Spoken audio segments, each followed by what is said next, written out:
Amici di QDP News, lettori, ascoltatori, buongiorno, bentornati qui, siamo nella redazione di qdpnews.it a Pieve di Soligo, quest'oggi in compagnia di Renato Di Rocco. Buongiorno Presidente della Federazione Ciclistica Italiana, è un piacere, un onore ospitarla qui nella nostra sede di qdpnews.it, questo sito di informazioni del quartier del Piave, della vallata di Soligo, ma è anche un piacere insomma ospitarla in questo territorio dove il ciclismo è una realtà, è una passione e insomma è la terra del ciclismo. Sì, grazie, buongiorno, è un piacere anche per me, mi fa davvero piacere essere qui, parlare di ciclismo, di ciclismo nel cuore di una provincia che in Italia rappresenta davvero un grande riferimento, c'è un DNA naturale di vocazione, credo che forse a mio avviso sia l'unica provincia d'Italia dove il ciclismo è più popolare del calcio, per cui questo segna la differenza per quanto riguarda le attese e la passione del grande pubblico, ma anche della grande utenza del ciclismo, da chi utilizza la bicicletta quotidianamente a tutti gli atleti che per vocazione poi si avvicinano al ciclismo, insomma dal mondo del giovanile, in cui i numeri sono tantissimi alti, e poi via via in tutte le categorie fino ad arrivare al professionismo, per cui la provincia rappresenta tutto e poi insomma è terra di mondiali, terra di Giro d'Italia, di grandi eventi, dell'internazionale di San Martino, che è un patrimonio davvero di questo territorio, e mi fa piacere parlare di ciclismo con voi. Ecco appunto, oggi tra le altre cose è una giornata davvero particolare ed importante proprio parlando di ciclismo, perché tra pochi minuti, tra qualche ora a Col San Martino si terrà la presentazione del Trofeo Piva, questa gara dilettantistica che davvero rappresenta un po' un mondiale di primavera per il mondo dilettantistico del ciclismo, e poi un altro grande appuntamento che si terrà questa sera a Valdobbiadene, la presentazione della tappa del Giro d'Italia, la cronometro Treviso-Valdobbiadene, che andrà in scena il prossimo 23 maggio. Sicuramente, sì, infatti mi fa piacere anche che si presenti in una casa vinicola che è l'eccellenza del territorio, per cui la bicicletta e gli eventi di ciclismo si confermano ancora come un straordinario provider di valorizzazione e promozione del territorio per le bellezze paesaggistiche e culturali, che qui sono davvero tante, ma anche per quella che è la produzione. Per cui qui c'è un'eccellenza del Prosecco, mi fa piacere questo abbinamento di una delle corse di maggiore riferimento del calendario internazionale, peraltro ci sarà un cast davvero degno di un mondiale. Ecco, stiamo parlando appunto del Trofeo Piva, no? Che avrà questa sede in questa cantina del Prosecco Superiore, quindi strettamente legata al territorio, mentre invece la presentazione di tappa del Giro d'Italia a Valdobbiadene si terrà all'Auditorium Piva, e anche lì comunque il legame con il territorio sarà importante. Il Giro d'Italia è una vetrina internazionale, mondiale, strepitosa per il territorio. Assolutamente, una cronometro così lunga che comunque metterà in evidenza proprio tutte le bellezze e le specificità locali in tutti i sensi, perché è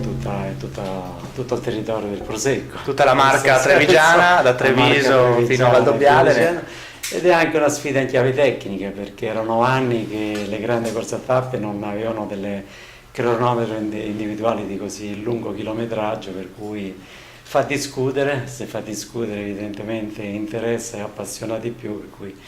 prendiamocela così, siamo già certi che in questa tappa ci sarà un numero straordinario di pubblico, di tifosi, di appassionati, come è sempre state quando siamo arrivati in queste zone, però questa proprio per la differenza e per questa marcatura fortemente tecnica sicuramente attirerà ancora maggiore interesse. Uno spettacolo assicurato insomma il 23 maggio sulle nostre terre, sulle nostre colline. Ecco, invece parlando un po' più nello specifico del movimento ciclistico italiano, la domanda potrebbe essere: come sta il movimento, come sta procedendo, come è iniziato questo 2015? Ma guardi, devo dire che l'inizio è molto effervescente, ci sono molti atleti di tutte le categorie, si sono affermati, ormai il ciclismo è globalizzato, si fa in tutte le nazioni. Purtroppo abbiamo anche grandi eventi in concomitanza, Parigi-Nizza, Tirreno Adriatico, per non dire le corse in Medio Oriente, però devo dire che i nostri si sono fatti valere. Poi insomma abbiamo chiuso la stagione invernale con il ciclocross con grandissimi numeri, abbiamo sfiorato anche un buon risultato con Eva Lecchere al femminile ai mondiali, Fontana, che non aveva previsto di fare il mondiale, l'ha voluto fare proprio per così promuovere un effetto volano su questa disciplina che, grazie alla proposizione di un Giro d'Italia del ciclocross, ha riportato questa disciplina come attività di mantenimento invernale e anche, come dire, di formazione per gli atleti, perché chi si dedica al ciclocross sicuramente migliora le sue qualità di guida, ha un rapporto più intenso con la bicicletta proprio per affrontare terreni differenti e più impegnativi. E poi con i mondiali della pista. Al mondiale della pista abbiamo recuperato delle belle medaglie in discipline verso le quali avevamo una distanza, un gap enorme nei confronti delle nazioni di maggiore tradizione. Oggi l'Inghilterra, la Francia, l'Australia fanno la differenza anche perché hanno un sostegno governativo, insomma ogni nazione di questa ha almeno 5 velodromi coperti. In Italia siamo riusciti a farne uno a Montichiari, peraltro di piccole dimensioni, tribune che non può ospitare grandi eventi, in attesa di poter riuscire a definire tutta la procedura amministrativa per realizzare quello di Treviso. Per cui, come dire, l'inverno è stato buono, i risultati sono buoni, il ciclismo è in ottima salute, godiamo purtroppo di un impatto mediatico che non è favorevole. È giustificabile nel momento in cui il ciclismo ha dovuto affrontare la maggiore criticità, che è stata quella del periodo del doping, delle grandi sanzioni, però il ciclismo ci ha messo la faccia, ha affrontato la situazione con molta determinazione per recuperare credibilità ed affezione del pubblico. Ci siamo riusciti, i numeri ce lo stanno dimostrando, e anziché essere sostenuti in questa azione, che è una delle poche discipline che veramente fa tanti controlli e affronta la tutela della salute dei ragazzi in maniera molto determinata, ripeto, anziché essere sostenuti siamo stati in qualche maniera demonizzati, però questo dimostra che la popolarità è forte e che il tessuto societario soprattutto è solido. Abbiamo 3.800 società, abbiamo presidi in tutto il territorio nazionale, stessi numeri dei presidi dei carabinieri, per dare un rapporto coerente e corretto sul percepito della cittadinanza, per cui insomma affrontiamo la stagione con molto ottimismo, però insomma i risultati e soprattutto i numeri, la pochissima dispersione che c'è stata anche in rapporto alla grande crisi economica che la nazione sta rappresentando, però oggi il ciclismo, come detto prima, rappresenta davvero un provider straordinario di valorizzazione e promozione del territorio. I grandi eventi come il Giro d'Italia, come i Campioni del Mondo che si sono svolti più volte nel Veneto, in particolare qui a Treviso, sicuramente sono significativi anche come impatto economico per il turismo, la vocazione sportiva. E oggi i grandi numeri del Gran Fondo diventano una bella realtà proprio per promuovere, e qui ci sono degli ottimi esempi per promuovere le località e i prodotti specifici dell'agroalimentare.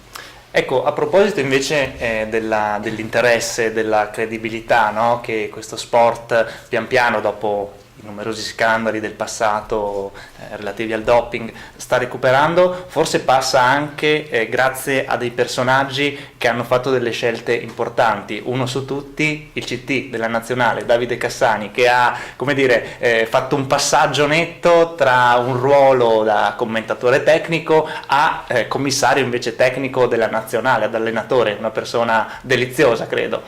Sì, straordinariamente, un atleta, io dico, mentalmente molto molto legato alla nazionale, era l'uomo di fiducia di Alfredo Martini, che è stato grande saggio per noi, grande maestro per tutti, per Davide Cassani, per Paolo Bettini prima e ancora prima per Franco Ballerini, per cui devo dire che c'è stata sempre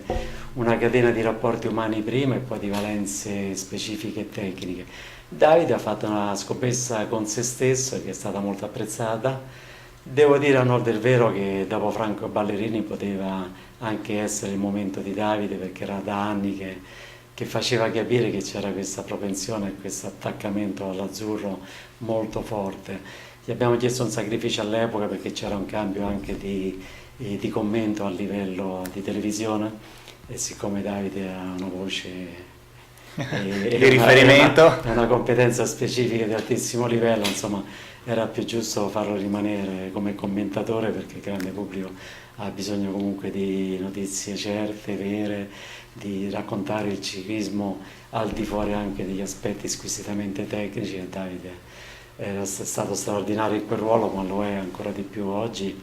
perché è fortemente spinto in questo. Poi devo dire anche a livello economico ha fatto, come dire, un investimento, una sfida su se stesso perché ha rinunciato a qualcosa, ma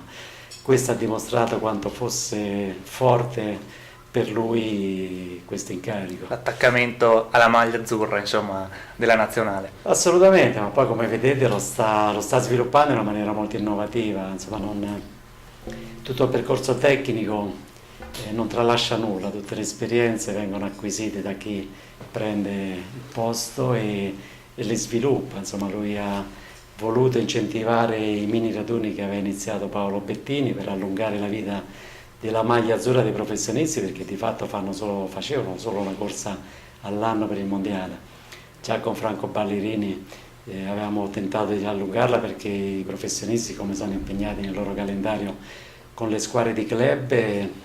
venivano convocati il mercoledì per correre la domenica. Avevamo già allungato il periodo da Varese dai mondiali 2009 da lunedì, poi con Paolo Bettini abbiamo cercato di creare sempre un cuore, un'anima a questa nazionale per così far socializzare di più gli atleti che sono avversari tutto l'anno e che nel momento in cui vestono la nazionale devono togliere protagonismi e gelosie e lavorare per un obiettivo unico. E con Davide questo si sta sviluppando, addirittura aprendo le porte agli under 23, ai juniores di maggiore talento, come dire una scuola di formazione per evitare che atleti che magari vogliono in qualche maniera rispettare il calendario italiano, che è il calendario di ottimo livello, però in qualche maniera sono carenti di competitività tecnica, cioè tutti gli atleti stranieri si confrontano in un maggior numero di eventi all'estero e poi vengono in Italia che è la scuola di ciclismo, lo dimostra le tante nazioni che parteciperanno al Trofeo Viva. Per cui con questo mix di convocazione e di partecipazione alle gare dei professionisti sicuramente si ottiene anche l'obiettivo di far crescere gli atleti più giovani, quelli più talentuosi.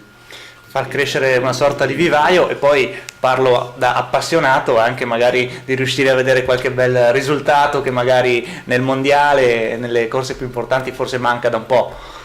Beh sì, su questo Davide non è fortunato perché i percorsi sia del prossimo mondiale in America che di quello successivo in Qatar non sono percorsi che in qualche maniera disegnano, come dire, le prospettive, le caratteristiche degli atleti italiani. Sicuramente quello delle Olimpiadi è un percorso sul quale possiamo essere più competitivi, per cui è anche un obiettivo prioritario per noi.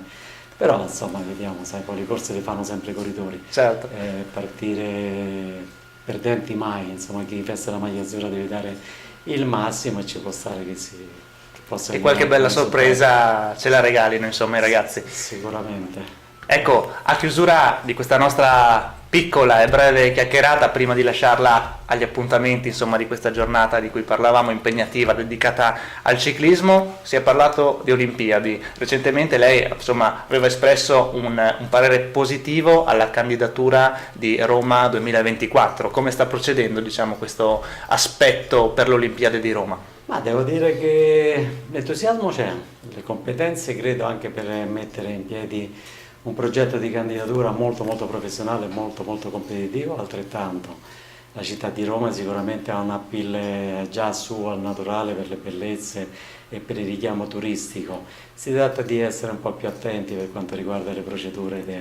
degli impianti o di quanto necessita, però insomma quello che abbiamo pagato, e parlo soprattutto da cittadini, credo che sia già ben alto come prezzo, per cui sicuramente questo comitato propositivo sarà molto più attento, poi ci sarà un'attenzione anche governativa e questo è un bene sia per la salvaguardia delle finanze pubbliche che in questo momento necessitano un po' tutti e pesano soprattutto sui cittadini, che anche per realizzare un buon evento mancherebbero pochi impianti. Dalle città che si stanno candidando sicuramente ci sarà una grande come dire, concorrenza, c'è quella americana di Chicago, la Germania ha deciso per Dortmund, sicuramente scenderà in campo Parigi che davvero diventa come dire, una città un po' difficile da affrontare perché Parigi ha come dire, un sostegno governativo verso lo sport di grande cultura. Faccio solo un piccolo esempio: sia Parigi che Roma erano già candidate per le Olimpiadi del 2004. Tutta la progettualità che aveva Roma si è fermata, anzi purtroppo ha lasciato anche dei cantieri inutili in città e uno sperpero di denaro non giustificato, mentre Parigi nella progettualità di tutte le infrastrutture le ha realizzate tutte, tanto che il 18 gennaio del 2014 sono stato invitato con molta gelosia e invidia dai colleghi francesi per inaugurare il velodromo olimpico, che era quello che era nella progettualità della candidatura. È un velodromo completamente nuovo con 7.000 posti tribuna, con un impianto di BMX coperto accanto, con 18 km di strade intorno, ma la cosa più bella è che la proprietà è di 3 comuni proprietari del terreno, e l'unico impegno che ha la federazione ciclistica locale è di lasciare quelle strade libere il sabato e la domenica per l'utenza cittadina. È straordinario questo, pagano tutto loro, la sorveglianza, la manutenzione e la gestione, che per noi è un sogno. È un sogno già avere l'impianto, figuriamoci poi avere anche una gestione da parte degli enti locali. Ecco, quindi insomma con questo sogno, con questo magari anche augurio per una prospettiva futura in chiave olimpica, insomma, di Roma 2024, noi ringraziamo davvero per la presenza, per averci reso l'onore di essere qui questa mattina, il presidente Renato Di Rocco. Grazie davvero. Grazie e buona continuazione in questa giornata dedicata al ciclismo. Grazie a voi, buon lavoro e grazie per il sostegno al ciclismo, ma siamo sicuri che il ciclismo fa bene al territorio.